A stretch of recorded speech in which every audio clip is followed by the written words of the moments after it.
أعوذ بالله من الشيطان الرجيم. بسم الله الرحمن الرحيم. الحمد لله رب العالمين، نحمده ونستعينه ونستغفره ونعوذ بالله من شرور أنفسنا ومن سيئات أعمالنا. من يهده الله فلا مضل له ومن يضلله فلا هادي له. نشهد أن لا إله إلا الله ونشهد أن محمدا عبده ورسوله، أدى الأمانة وبلغ الرسالة ونصح الأمة وجاهد في الله حق جهاده، وتركنا على المهجة البيضاء ليلها كنهارها لا يزيغ عنها إلا هالك. ونصلي ونسلم على حبيبنا المصطفى رسول الله صلى الله عليه وسلم، ثم إلى أصحابه وأزواجه وذرياته والتابعين وتابع التابعين لهم بإحسان إلى يوم الدين. اللهم فقهنا في الدين وعلمنا التأويل. اللهم أعنا على ذكرك وشكرك وحسن عبادتك. ربنا آتنا من لدنك رحمة وهيئ لنا من أمرنا رشدا. ربنا افتح بيننا وبين قومنا بالحق وأنت خير الفاتحين. رب أدخلنا مدخل صدق وأخرجنا مخرج صدق واجعل لنا من لدنك سلطانا نصيرا. رب هب لنا حكما وألحقنا بالصالحين. وصلى الله على سيدنا محمد وعلى آله وصحبه وبارك وسلم والحمد لله رب العالمين. Assalamualaikum warahmatullahi wabarakatuh. Yang dimuliakan tuan-tuan imam, tuan-tuan Bilal, tuan-tuan Siak, yang dihormati pengerusi, timbalan pengerusi, setiausaha bendahari, barisan ahli jawatankuasa, yang dikasihi ibu-ibu, ayah-ayah, anak-anak, sidang jamaah, muslimin muslimat, yang didoakan sentiasa sihat walafiat, boleh beribadat, taat kepada syariat Allah Subhanahu wa taala. Didoakan istiqamah mengimarahkan rumah Allah, solat berjamaah, istiqamah membaca Al-Quran, hadir ke majlis ilmu. Mudah-mudahan dengan asbab istiqamah tersebut Allah mencatatkan kepada kita kebaikan, dan kita berdoa dengan asbab kebaikan itu rahmat Allah kepada kita untuk menempatkan kita ke dalam syurga Allah bersama-sama para anbiya, para awliya, para syuhada, para solihin, khususnya Rasulullah sallallahu alaihi wasallam. Amin ya rabbal alamin.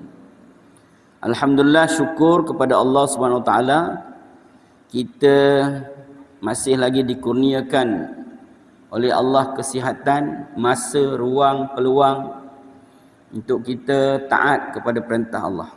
Hari ini kita sudah pun berada pada 18 Jamadil Akhir, bulan yang ke-6 dalam bulan Islam.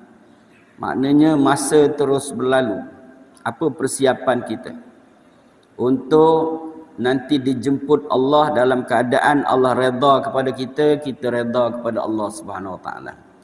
Menurut Abu Ad-Darda, seorang sahabat Nabi radhiyallahu anhu, kata beliau, la takunu taqiyan hatta takuna aliman, wa la takunu bil ilmi jamilan hatta takuna bihi amilan. Ini ungkapan daripada Abu Ad-Darda, salah seorang sahabat Nabi sallallahu alaihi wasallam. Kata Abu Ad-Darda, la takunu taqiyan, kamu tidak menjadi insan yang bertakwa. Takwa ni menjadi matlamat hidup kita semua. Sebab dengan asbab takwa, Allah akan angkat darjat kita, Allah akan muliakan kita. Sebagaimana Allah sebut, inna akramakum indallahi atqakum. Orang yang paling mulia dalam kalangan kamu adalah orang yang paling takwa. Jadi takwa ini, hidup kita, matlamat utama kita nak dapat takwa. Segala amalan rukun Islam yang kita laksanakan semuanya nak mencapai takwa. Daripada solat, daripada puasa, daripada zakat, daripada haji, semua rukun-rukun Islam ini bila kita laksanakan dalam bentuk ibadat, maka dia mencapai tujuan utama adalah takwa. Sebab itu takwa ni keutamaan kepada kita. Tapi kata Abu Ad-Darda, kamu tak dapat takwa ni, kamu tidak menjadi insan yang takwa kecuali dengan syarat. Ada syarat nak jadi takwa ni. Syarat nak jadi takwa ini hatta takuna aliman, sehingga kamu menjadi orang yang berilmu. Syarat nak dapat takwa adalah ilmu. Kalau tak ada ilmu, tak dapat takwa. Kerana yang akan memberikan jalan untuk kita takwa itu ialah ilmu. Tak ada ilmu, kita tak sampai. Sebab kita mungkin kita ragu-ragu, mungkin kita berjalan dalam keadaan kelam yang tidak terang, suram. Ini dia antara perkaranya. Ilmu ni lah asas dia. Sebab itu ilmu ni kena cari. Ilmu ni sifat dia, Nabi kata al-ilmu yu'ta wala yu'ta alaih. Ilmu ni dia kena cari. Dia tidak akan datang kepada kita percuma. Dia kena cari. Kita kena usaha mencarinya. Di mana-mana program halaqah ilmu, di mana program-program tausiah, di mana institusi-institusi yang menyediakan program keilmuan, kita kena cari. Baru kita dapat ilmu. Barulah dengan ilmu itu akan menyebabkan kita mendapat takwa. Kalau tak ada ilmu, takwa ni mungkin tak dapat. Malahan kata Imam Ghazali, al-amal bila ilmin mardud. Beramal tanpa ilmu, amalan tersebut ditolak. Kita beramal solat, kita tidak faham, tidak ada ilmu yang sebenarnya tentang solat, maka solat kita tu mungkin salah, mungkin tak betul, atau ada perkara yang diragukan dalam solat itu menyebabkan solat kita itu ditolak. Sebab itu ilmu kena cari. Ilmu ini asas untuk mendapat takwa. Wala takunu bil ilmi jamilan, dan kamu tidak memperolehi keilmuan yang sempurna. Ilmu dah ada dah cari dah. Tapi ilmu tu tidak dapat kesempurnaan. Kamu tidak dapat kesempurnaan dengan ilmu itu. Hatta takuna amilan, sehinggalah kamu beramal dengan ilmu tersebut. Sebab itu dapat ilmu kena amal. Dapat ilmu tak amal, ini dilaknat oleh Allah. Orang yang ada ilmu tak beramal dengan ilmu, sembunyikan ilmu, simpan ilmu tu seorang-seorang, dilaknat oleh Allah, oleh para malaikat. Sebab itu kena amal. Ilmu ni bila kita dapat, kita amalkan. Sehingga kan Nabi kata balighu anni walau ayah. Sampaikan tentangku walau satu ayat. Maknanya dapat ilmu, amal. Kena ajar orang, kena bagi, berkongsi dengan orang, kena nasihat orang, kita sendiri amalkan. Baru ilmu tu bermakna menjadi ilmu yang sempurna. Dengan ilmu yang sempurna lah kita dapat takwa.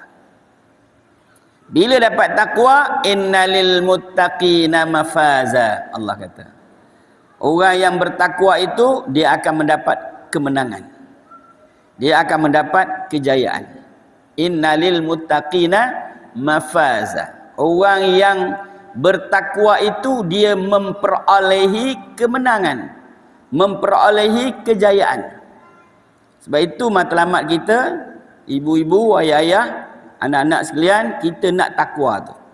Supaya dengan takwa itu kita berjaya. Berjaya di dunia, berjaya di akhirat. Yang paling penting berjaya di akhirat. Kerana di akhirat itu sifatnya kekal. Jadi kita usahalah. Dan di antara sumber untuk dapat takwa itu, hadir ke majlis-majlis ilmu. Dan hari ini alhamdulillah kita berada sedikit ruang, kita ada sedikit ruang berada dalam halaqah perkongsian ilmu. Mudah-mudahan kita berkongsi sedikit ilmu, dengan ilmu ni memberi manfaat kepada kita, menyuntik semangat kita untuk berusaha dan berusaha menjadi orang yang bertakwa. InsyaAllah pada hari ini saya nak kongsikan ada satu hadis Rasulullah sallallahu alaihi wasallam. Daripada Amirul Mukminin Abi Hafs Umar bin Al-Khattab radhiyallahu anhu. Aku mendengar Rasulullah bersabda. Maksudnya kalau dia dengar hadis ni, kalau Sayyidina Umar dengar sendiri daripada Rasulullah, maka hadis ini hadis yang tidak boleh dipertikaikan. Sayyidina Umar dengar sendiri, sami'tu. Kalau dalam bahasa Arabnya sami'tu, aku mendengar daripada Rasulullah bersabda. Apa sabda Rasulullah? Innamal a'malu binniyat wa innama likulli imri'in ma nawa.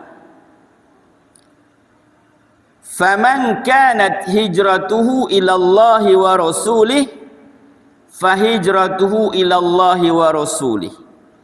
Wa man kanat hijratuhu lidunya yusibuha au imra'atin yankihuha fahijratuhu ila ma hajara ilaih. Hadis ni biasa kita dengar, selalu disebut, disampaikan oleh para asatis kita, tuan-tuan guru kita, tuan-tuan imam kita. Baik, dalam hadis ini innamal a'malu binniyat. Sesungguhnya segala amal kita, setiap amal kita bermula dengan niat. Niat. Ini macam kita duduk dalam masjid ni, niat iktikaf. Yang belum niat iktikaf, niat iktikaf. Nawaitul iktikaf fi hadzal masjidi lillahi ta'ala. Niat iktikaf. Kerana sepanjang kita berniat iktikaf, dapat ganjaran beriktikaf. Kemudian kita duduk pula bersila, berkongsi ilmu ni.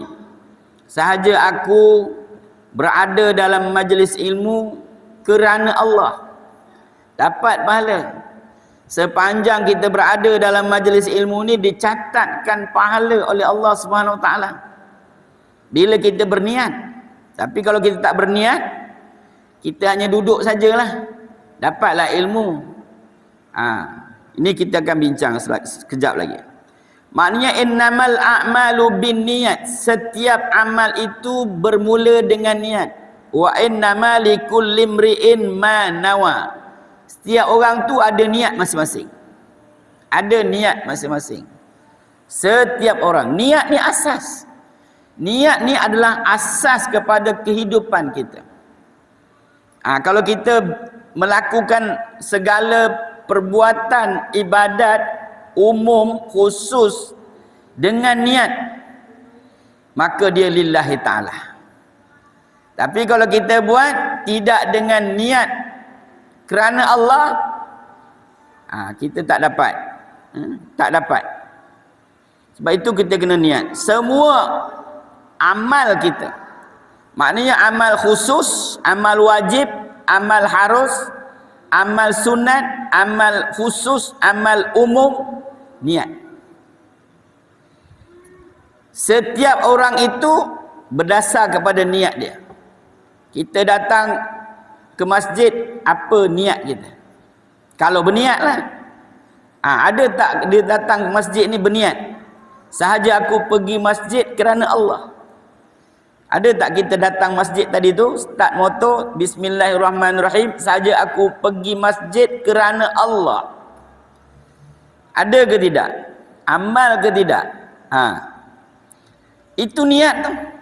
Sepanjang kita pergerakan daripada rumah dengan asbab niat nak pergi masjid kerana Allah, dicatatkan seluruh perjalanan itu dengan pahala kebaikan.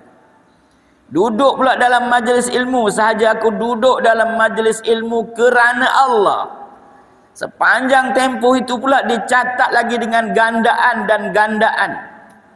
Balik pula tadi, balik daripada masjid, selesai solat, selesai berjemaah, sepanjang perjalanan balik itu dicatatkan pahalanya. Subhanallah, ini dipanggil kuasa niat. Ini dipanggil aura pesona niat. Jadi kita kena amalkan apa saja perbuatan kita, dia kita berniat dengan niat kerana Allah, dia jadi ibadat. Jadi ibadat. Senang saja. Segala perbuatan kita yang dituntut oleh syariat, kita buat kerana Allah, diniat kerana Allah, jadi ibadat. Jadi ibadat. Tapi kalau kita, perbuatan kita buat secara yang umum, perbuatan umum, kalau kita buat tidak niat kerana Allah, dia hanya jadi adat saja. Jadi adat. Baik, faman kanat hijratuhu ilallahi wa rasulih fa hijratuhu ilallahi wa rasulih. Nabi berkata, siapa yang berhijrah kerana Allah dan Rasulnya, maka dia dapat Allah dan Rasul. Dalam konteks ini, ayat ini ditujukan khusus semasa berlakunya penghijrahan Nabi dan para sahabat ke Madinah Al-Munawwarah. Okay. Timbul ayat ini ada satu peristiwa. Tapi kita baca dulu. Wa man kanat hijratuhu lidunya yusibuha. Siapa yang berhijrah kerana dunia, dia dapat dunia. Au imra'atin, atau dia berhijrah itu kerana seorang wanita, maka dia akan dapat mengahwini wanita itu. Fahijratuhu ila ma hajara ilai. Hijrahnya itu adalah apa yang dia niatkan, apa yang dia kehendaki, apa yang dia mahukan, dia dapatlah yang itu. Baik, kita lihat secara khusus. Daripada hadis ini ada satu peristiwa. Sebelum hijrah itu ada seorang lelaki meminang seorang wanita di Mekah. Seorang lelaki daripada kalangan orang yang beriman ini, dia meminang seorang wanita di Mekah. Wanita itu namanya Ummu Qais. Ummu Qais. Jadi Ummu Qais ni dipinang oleh seorang lelaki. Dia kata, aku terima pinangan itu bersyarat. Apa syaratnya? Kalau kamu ikut berhijrah ke Madinah, aku akan terima pinangan itu. Macam tu. Ini dalam setengah perbincangan ahli tafsir atau ahli hadis mengatakan hijrah Ummu Qais. Dalam peristiwa ini seorang orang yang beriman berhijrah ke Madinah itu kerana nak mengahwini seorang wanita namanya Ummu Qais. Dia sampai ke Madinah, sampai cukup syarat dia, maka dia berhijrah, cukup syarat yang dikehendaki oleh wanita Ummu Qais, dia pinang wanita itu, dia kahwini wanita itu. Maka datanglah hadis ini, Rasulullah menyebut hadis ini, iaitu barang siapa yang berhijrah kerana Allah, dia dapat Allah. Barang siapa berhijrah kerana Allah dan Rasul, dia dapat hijrah Allah dan Rasul. Barang siapa yang berhijrah kerana dunia, dia dapat dunia. Siapa berhijrah kerana wanita, dia dapat wanita. Maknanya fahijratuhu ala ma hajara ilai. Hijrah itu bergantung kepada apa yang dia niatkan. Sebab itu niat ini asas. Tuan-tuan, ibu-ibu, ayah-ayah, asas. Kita memeterikan perjanjian. Setiap hari kita memeterikan perjanjian dengan Allah. Kan? kita memeterikan, kita melakukan suatu perjanjian dengan Allah pada setiap hari 5 kali sekurang-kurangnya. Apa kita sebut? Inna salati wa nusuki wa mahyaya wa mamati lillahi rabbil alamin. Di mana kita baca tu? Doa iftitah. Dalam doa iftitah ni ada suatu pemeterian perjanjian antara kita dengan Allah. Kita berjanji dengan Allah bahawa solatku, inna salati wa nusuki, dan ibadatku, wa mahyaya, hidupku, wa mamati, dan matiku, lillahi rabbil alamin. Itu sebenarnya kalau kita faham betul-betul, kalau kita hayati betul-betul, hidup kita beres. Sebab apa? Hidup kita adalah kerana Allah. Mati kita adalah kerana Allah. Segala ibadat kita adalah kerana Allah. Hidup mati kita semuanya kerana Allah. Tapi syarat berniat. Niat kerana Allah. Kita bangun pagi-pagi mandi. Kita mandi niat tak kerana Allah. Aku mandi kerana Allah. Dapat pahala. Aku mandi kerana Allah. Tapi kalau bangun pagi-pagi mandi, sabun, sempu, badan segar, dapatlah segar, dapatlah sihat. Tapi tidak kerana Allah. Kalau kerana Allah, aku mandi kerana Allah, dapat pahala. Kalau kita tak ada niat, tidak niat kerana Allah, tidaklah berdosa, tapi tak dapat pahala. Dosa tak dapat, pahala tak dapat. Jadi kita buat aktiviti jadi adat saja. Sedangkan aktiviti amalan itu boleh jadi ibadat bila kita buat kerana Allah. Subhanallah. Kita kayuh basikal. Ada orang suka aktivitinya ialah kayuh basikal. Kayuh basikal. Berapa kali kayuhan? Berapa banyak kayuhan? Ribuan kali kayuhan. Daripada bandar pergi Pantai Sepat. Kan? Berapa ribu kali kayuhan tu? Kalau setiap kali dia memulakan kayuhan itu, aku mengayuh basikal kerana Allah, supaya aku jadi sihat, boleh beribadat, sepanjang tempoh dia mengayuh basikal ribuan kali kayuhan itu, dicatatkan pahala oleh Allah Subhanahu Wa Taala.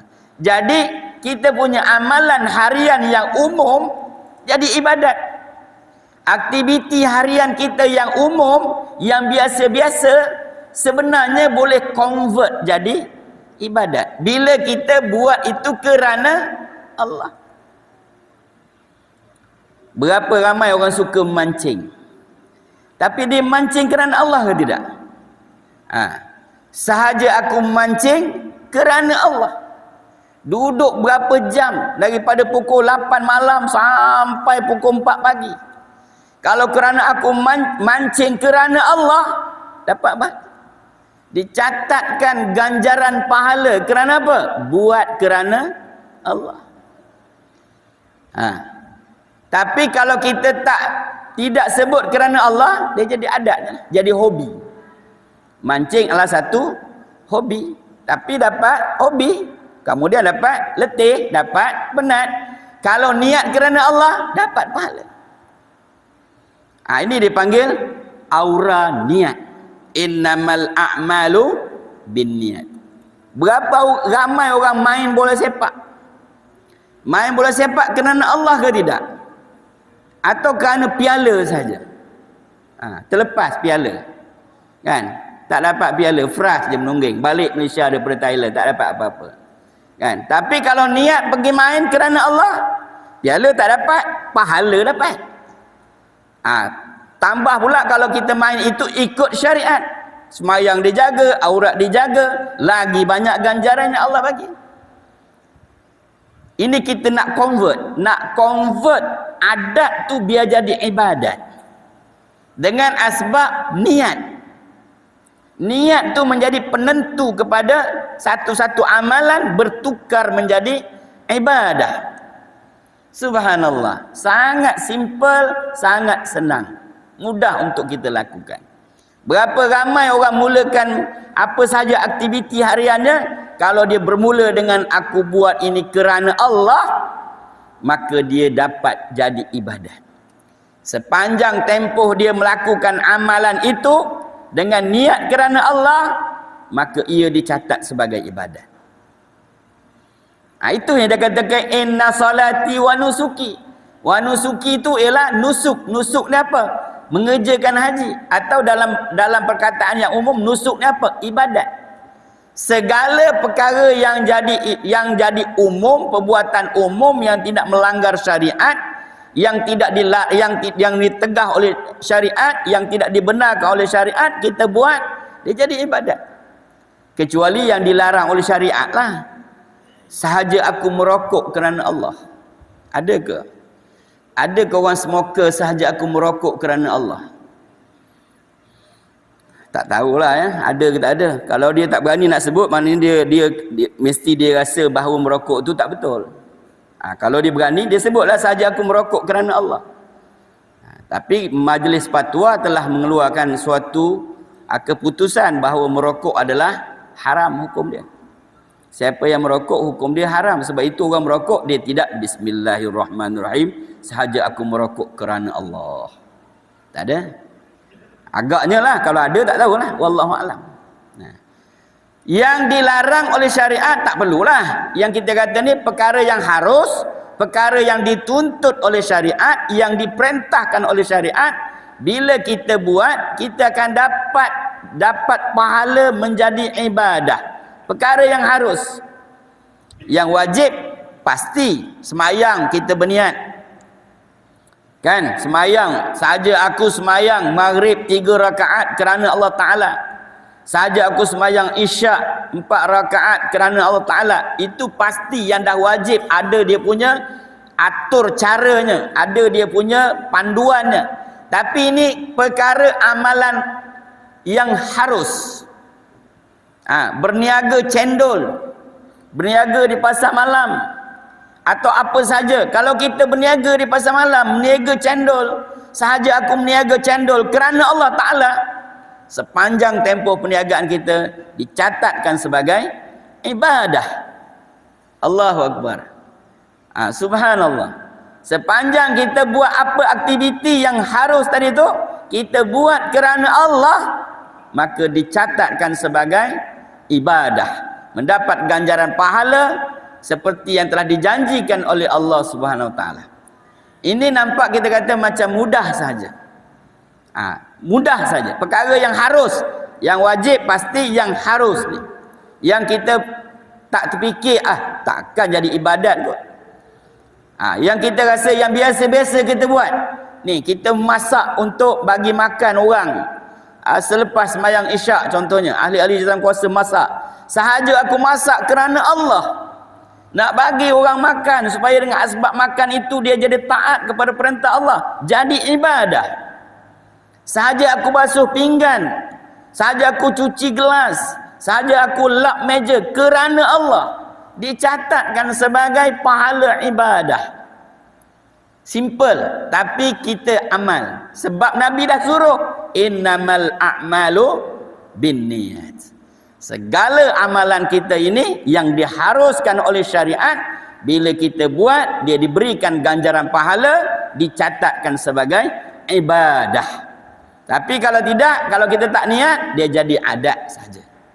Kita masak untuk orang makan lepas isyak, kita tak niat, kita dapatlah satu ganjaran, jadilah adat kita suka memasak contohnya. Tapi kalau kita buat kerana Allah, kita dapat pahala. Ini asas. Niat ini sebagai asas dalam setiap perlakuan umat Islam. Baik, itu ada satu peristiwa. Ada beberapa peristiwa. Peristiwa seorang lelaki yang berniat untuk bersedekah. Ni kita bisa dengar cerita ni, riwayatnya. Seorang lelaki berniat bersedekah. Lepas sembahyang, dia mengadu dengan Allah, ya Allah, aku nak bersedekah. Tunjukkanlah seseorang yang boleh aku sampaikan sedekah. Seseorang ni, seorang lelaki ni, dia mohon dengan Allah lepas sembahyang Isyak, dia mohon dengan Allah, ya Allah tunjukkanlah kepadaku seseorang yang boleh aku sampaikan sedekah. Lepas sembahyang pada hari pertama tu, dia keluar, dia berjumpa dengan seorang lelaki. Maka dia bagi sedekah kepada orang lelaki tu. Besok viral. Istilah kita sekarang ni viral lah. Viral dalam TikTok, viral dalam Instagram, viral dalam WhatsApp. Kan? Keluar berita bahawa seorang lelaki pencuri mendapat sedekah. Jadi dia dengar oleh orang yang menyampaikan sedekah tadi tu. Dia rasa sangat berdosa pula. Dia kata, adakah Allah tidak menerima sedekahku sehingga aku berikan sedekah kepada orang yang salah, iaitu seorang pencuri. Dia balik ke rumah dia, dia mohon ampun dengan Allah, ya Allah ampunkanlah dosaku kerana tersalah memberi sedekah kepada orang yang tidak selayaknya menerima. Dia mohon dengan Allah. Besok dia mohon lagi dengan Allah. Lepas sembahyang Isyak dia mohon lagi, ya Allah tunjukkanlah kepadaku siapakah yang layak menerima sedekahku ini. Dia keluar rumah, dia berjumpa dengan seorang perempuan. Dia sedekah dengan perempuan itu. Sebab dia ikut panduan, dia berdoa, ya Allah tunjukkanlah siapa yang layak menerima sedekahku ini. Bila dia keluar, orang yang hebat berdoa ni, dia jumpa orang pertama, itulah petunjuk untuk dia beri sedekah. Dia jumpa dengan seorang perempuan, dia pun beri sedekah dengan orang perempuan ni. Besok viral lagi cerita, seorang perempuan penzina menerima sedekah. Dia dengar berita tu, dia lagi sedih.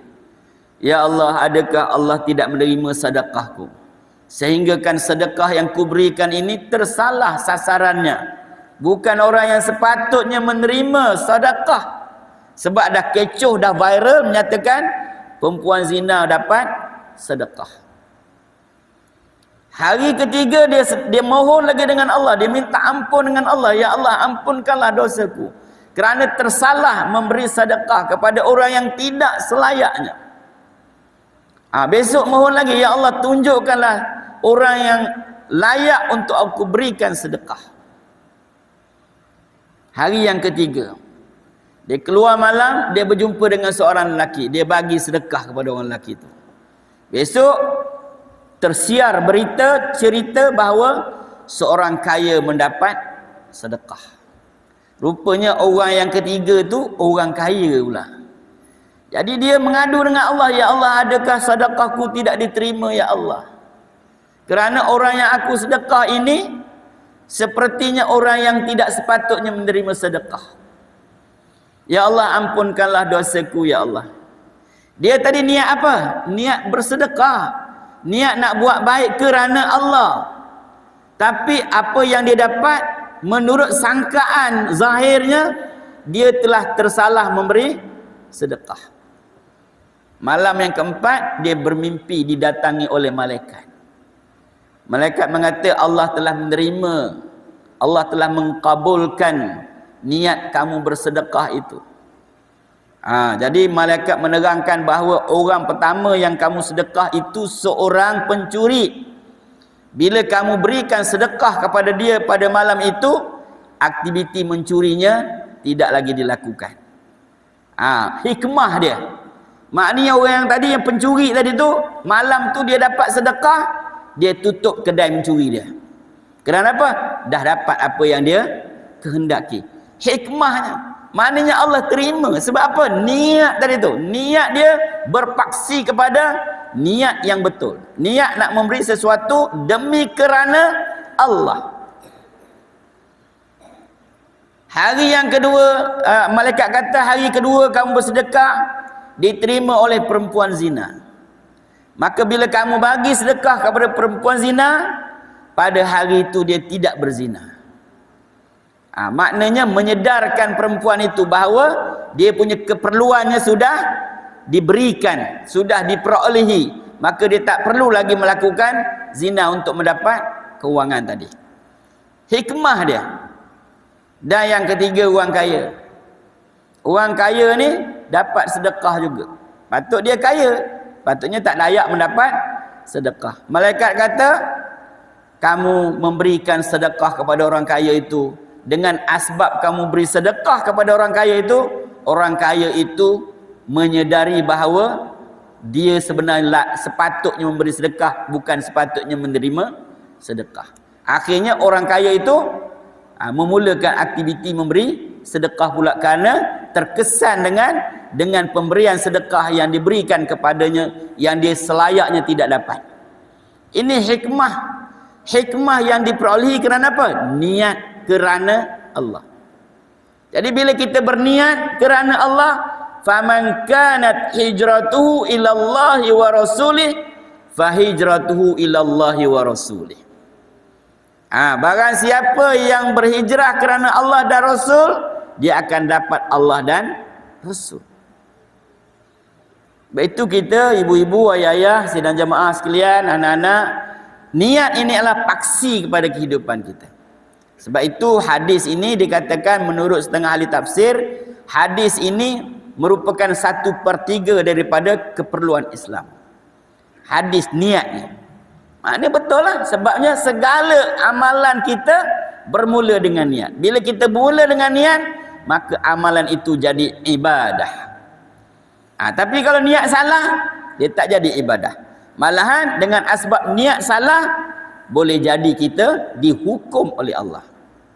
Seperti dalam satu riwayat, ada dikatakan oleh Nabi SAW, orang ada 3 golongan orang yang akan mula-mula dihukum oleh Allah. Ada 3 golongan yang Allah akan hukum. Bila di padang mahsyar nanti dibicarakan, orang yang mula-mula dibicarakan ialah 3 golongan. Golongan yang pertama ialah orang yang mati syahid. Orang yang mati syahid. Zahirnya kita lihat orang mati syahid ni memang layaklah dia, kan? Syahid dunia dapat dia. Kita fikir nanti hidup dia akan amal lah di akhirat. Tapi jangan, kalau niatnya tak betul, niatnya bukan kerana Allah, Nabi kata kamu sebenarnya bukan niat berperang, niat memperjuangkan untuk mati syahid bukan kerana Allah. Tapi kerana kamu hanya hendak mahu mendapatkan kemasyhuran, mengatakan kamu seorang pahlawan, seorang panglima, seorang yang pemberani berjuang di jalan Allah. Niat dia tak betul. Dia pergi berjuang itu niat kerana apa? Kerana nanti orang kata dia sebagai orang yang masyhur, sebagai pemberani, sebagai pahlawan, sebagai panglima. Niat ni kita tidak tahu, sebab niat ni ada dalam hati. Yang menilik dalam hati ni hanya Allah. Innallaha la yanzuru ila suwarikum wa la yanzuru ila amwalikum wa la ajsadikum walakin yanzuru ila qulubikum. Hadis Nabi kata, Allah tak lihat apa yang ada pada gambaran zahir. Allah tak lihat pada berapa banyak harta kamu. Allah tak lihat kepada bagaimana sifat fizikal kamu. Tapi Allah lihat apa yang ada dalam hati kamu. Dalam hati kita tidak ada manusia yang tahu. Yang tahu hanyalah Allah. Sebab hati ni tempat tilikan Allah. Jadi orang yang mati syahid tadi tu, kerana niat dia berperang bukan kerana Allah, bukan kerana Islam, dia berperang kerana dapat kemasyhuran, maka Allah kata dia masuk dalam neraka.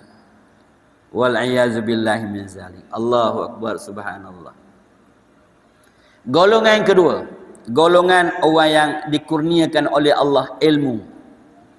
Ada ilmu, boleh baca Quran, kan?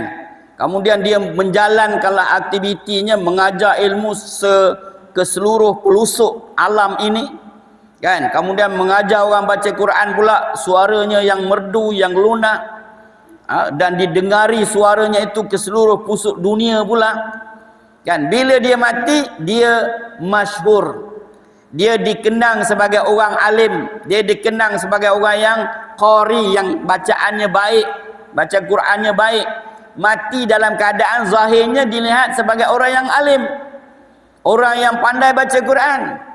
Tapi di mahkamah Allah akan ditanya, sebenarnya kamu menyampaikan ilmu, kamu belajar ilmu untuk menyampaikan ilmu bukan kerana kamu buat kerana Allah, tapi kamu buat untuk mendapat kemasyhuran supaya orang kata kamu orang yang pandai, orang yang bijak, orang yang banyak ilmu, orang yang pandai mengaji Quran. Tempat kamu di dalam neraka. Allahu Akbar, wal-iyazubillah. Macam kita menyampai ni, tanggungjawab besar ni. Kalau kita niat kerana nak dapat kemasyhuran, Allahu Akbar, subhanallah, wal-iyazubillah min zalik. Ya Allah, ampunkanlah dosa kami, ya Allah. Mana kita kena ingat yang tu. Niat kita, paksi asasnya niat. Bila kita menyampai ni, berkongsi ni, niat kerana apa? Niat kerana nak kemasyhuran, nak kata orang kita pandai, nak nanti orang anggap kita ni sebagai orang yang berilmu. Allahu Akbar. Nanti kita bimbang, kita dicampak ke dalam api neraka. Sebab itu niat penting. Yang ketiga, golongan ketiga ialah orang yang bersedekah. Jadi orang yang bersedekah ini ditanya di akhirat nanti oleh Allah SWT. Kamu ni semasa di dunia kamu diberikan nikmat oleh Allah, apa kamu gunakan dengan nikmat itu? Aku gunakan nikmat ini untuk bersedekah, untuk menyumbang, untuk menderma, untuk membagi itu dan ini. Kan? Tapi Allah kata kamu kadzabta. Kamu bohong. Sebenarnya kamu beri itu bukan tujuan menderma yang tulus, yang mulus, tapi kamu beri itu dengan tujuan untuk mendapat kemasyhuran supaya orang kata kamu sebagai seorang yang dermawan. Akhirnya Allah kata kamu tempatnya di dalam neraka. Wal-iyazubillahi min zalik. Inilah dia panggil kuasa niat. Sebab itu apa-apa pastikan niat. Niat ini dibetulkan selalu. Sentiasa dibetulkan niat kita ni supaya kita berada pada landasan yang betul, seperti yang Nabi kata, innamal a'malu binniyat faman kanat hijratuhu ilallahi wa rasulih fahijratuhu ilallahi wa rasulih. Niat tu kena betul. Jangan melencong niat. Ada melencong dia niat, istighfar, minta ampun. Minta semula kepada niat pada landasan yang betul itu. Begitu sekali niat ni dia punya aura dia, yang kita kena ambil sungguh-sungguh perhatian. Yang jangan kita anggap dia sebagai satu perkara yang sedih, yang simple, yang remeh. Dia suatu asas. Begitu juga ada satu peristiwa, ada diviralkan dalam WhatsApp. Saya ada baca satu hari. Dah masuk waktu ke Haji? Berapa minit lagi? Ada satu, mungkin tuan-tuan, ibu-ibu, anak-anak ada baca. Viral cerita seorang profesor, dia naik Grab. Nak pergi ke satu destinasi. Bila dia naik Grab tu, dia bercerita, pemandu Grab tu bercerita dengan dia. Dia kata, tuan, saya ni sekolah tak tinggi. Kita ambil sikit cerita dia. Sekolah tak tinggi, jadi saya layaklah jadi pemandu Grab. Profesor ni orang ilmuwan, orang pandai. Dia kata apa ni rezeki ni tak kira di mana, tak kira siapa, tak kira apa kita punya kelayakan akademik kita. Profesor tu cakap, tak kira siapa, awak pemandu Grab ke, awak siapa ke, rezeki tu Allah yang beri. Tapi dia cerita lagi, pemandu Grab tu cerita lagi, saya dulu kerja sebagai pembuat murtabak di sebuah kedai. Buat murtabak, roti murtabak. Lama juga saya kerja sebagai pembuat murtabak tu. Tapi dia kata satu hari saya mohon berhenti daripada toke saya tu. Nak berhenti jadi penjual murtabak. Membuat murtabak tu nak berhenti. Nak buat apa? Nak menjadi pemandu Grab. Dia cerita dengan isteri dia, saya nak berhenti ni. Isteri dia tanya, buat apa nak berhenti? Dah lama kerja situ, dah pendapatan kita pun dah nampak okey juga tu. Buat apa nak berhenti? Kalau pemandu Grab, tak tentu kita punya pendapatan. Tidak ada satu pendapatan yang apa ni khusus. Mungkin nanti kita menghadapi masalah kewangan, kata isteri dia. Isteri dia memberikan alasannya. Dia kata, saya berhenti buat murtabak ni untuk jadi pemandu Grab supaya saya mudah untuk solat jemaah 5 waktu. Allahu Akbar. Niat ni. Niat dia kata nak berhenti ni kerana apa? Kerana nak istiqamah solat berjamaah 5 waktu. Ditanya kepada dia, adakah masa buat murtabak tu kamu tak dapat semayang? Boleh semayang, tapi tak dapat jemaah 5 waktu. Niat tu apa? Niat nak solat jemaah 5 waktu. Subhanallah. Maka dia bekerjalah sebagai pemandu Grab ini beberapa tahun. Ada dalam tu dia kata 3 tahun dalam WhatsApp tu, 3 tahun. Maknanya setiap waktu bila azan dia pun singgah di masjid. Azan dia singgah masjid. Azan singgah masjid. Dia memang kerja dia bawa Grab, tak ada siapa yang nak halang dia singgah di mana-mana masjid. Asal azan dia pergi masjid. Maknanya 3 tahun dia melakukan solat berjemaah 5 waktu sehari semalam dengan istiqamah. Lepas tu profesor tu tanya dia. Dia kata, macam mana pendapatan awak masa jadi pemandu Grab? Tak adalah banyak, dia kata, tuan. Tapi anak saya yang pertama tu dah keluar universiti, habis belajar universiti. Anak saya yang kedua sedang SPM. Anak saya yang ketiga seorang lagi sedang belajar. Tapi dia kata, saya baru-baru ni setelah beli sebuah rumah. Rumah yang ketiga. Allahu Akbar. Rumah yang ketiga untuk buat homestay, dia kata. Sebelum ni dalam tempoh 3 tahun ni saya dah beli 3 buah rumah. Mana dapat rezeki? Rezeki niat betul tu lah. Rezeki nak semayang berjemaah 5 waktu sehari semalam konsisten. Tinggal kerja yang dia rasa banyak ada gaji tu demi untuk menyahut untuk melakukan solat berjemaah 5 waktu. Niat tu dah betul dah. Bila niat betul, Allah yang maha memberi rezeki. Dan rezeki dia memang Allah tak akan mungkiri. Kerana orang yang taat kepada perintah Allah, taat bersolat berjamaah, sebab itu niat itu kena betul. Bila kita pergi masjid, niat untuk apa? Bila kita masuk majlis ilmu, niat untuk apa? Bila kita buat aktiviti, apa niat kita? Maka niat itulah yang akan menentukan amalan kita itu jadi ibadah atau jadi adat. Jadi sebab itulah Nabi sangat mengingatkan kepada kita sebagai panduan. Wa man kanat hijratuhu lidunya yusibuha. Siapa yang berniat berhijrah untuk dapat dunia, dia dapatlah dunia. Macam kita buat aktiviti harian, kalau niat kerana dunia, kita dapat dunia.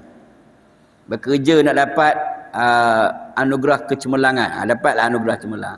Kalau tak dapat anugerah cemerlang, bersungguhlah. Jawabnya. Sebab apa? Tidak bekerja kerana Allah. Orang bekerja kerana Allah, dia tak kisah yang tu. Tapi orang yang bekerja kerana nak dapat yang tu, dia akan usaha bagi dapat dunia itu. Sebab itu garis pemisahnya adalah niat itu. Pastikan niat kita, niat yang dibuat inna salati wa nusuki wa mahyaya wa mamati lillahi rabbil alamin. Itu perjanjian yang kita meterikan dengan Allah dalam setiap kali kita solat. Kalau itulah perjanjiannya, maka perjanjian itu mesti kita pegang kukuh, maka dialah yang akan membetulkan perjalanan kehidupan kita supaya menjadi seorang yang bertakwa, seorang yang taat kepada perintah Allah, seorang nanti yang akan dapat ganjaran syurga di sisi Allah Subhanahu wa taala. Begitulah sebahagian yang kita boleh kongsikan. Mudah-mudahan ada manfaat untuk kita bersama. Mudah-mudahan ada kebaikan yang untuk kita bersama. Yang baik pastinya hak Allah secara mutlak. Yang silap, yang lemah, saya mohon ampun Allah Subhanahu wa taala. Aqulu qauli hadza wa astaghfirullah. Wabillahi taufiq wal hidayah. Wassalamualaikum warahmatullahi wabarakatuh.